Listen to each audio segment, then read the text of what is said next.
The next meshes in order are the rectangle and disc, which are plane meshes. And as you can see here, there is very simple parameters that you can use with them, including the width, depth, and the corresponding subdivisions. If you want to add just one thing over one material over this object, this is the perfect case where you want to use them. Remember as well that these objects are transparent or are rendered only by one side. If you want to add a material that is going to be on both sides, then you have to go to the materials and identify like you want the rendering to be on both sides. We're going to cover that in a few moments. And we'll use this particular plane structure to create interesting things in our exercise. The other thing is the disk, which applies something very similar to the plane. And of course, if you want to change the structure or change the mesh as it is portrayed here, then of course you have to add more radial subdivisions, radial slices, and believe me, we're going to talk about that later on, which I think that for these two cases is the most interesting part. Now, let's talk about the stairs. I love stairs.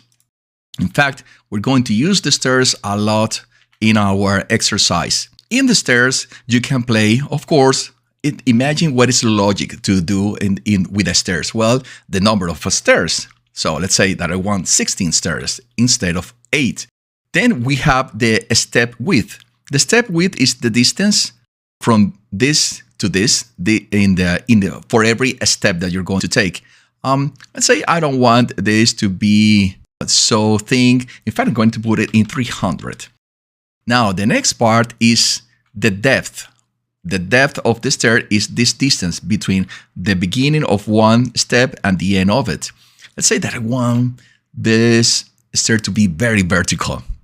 So the steps, instead of being 30, I'm going to put it in 15.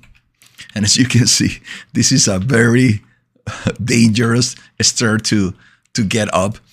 Let me move it a bit more. Let's say 20. Yeah, a bit better. And the other element, of course, is, in fact, I'm going to put the depth in, I'm going to put it in 40. Yeah, something very plain. And if I want to do it even more plain, I can play with the height of the steps. So let's say I'm going to reduce this to 10. So now you have a very soft stair that you created really, really fast.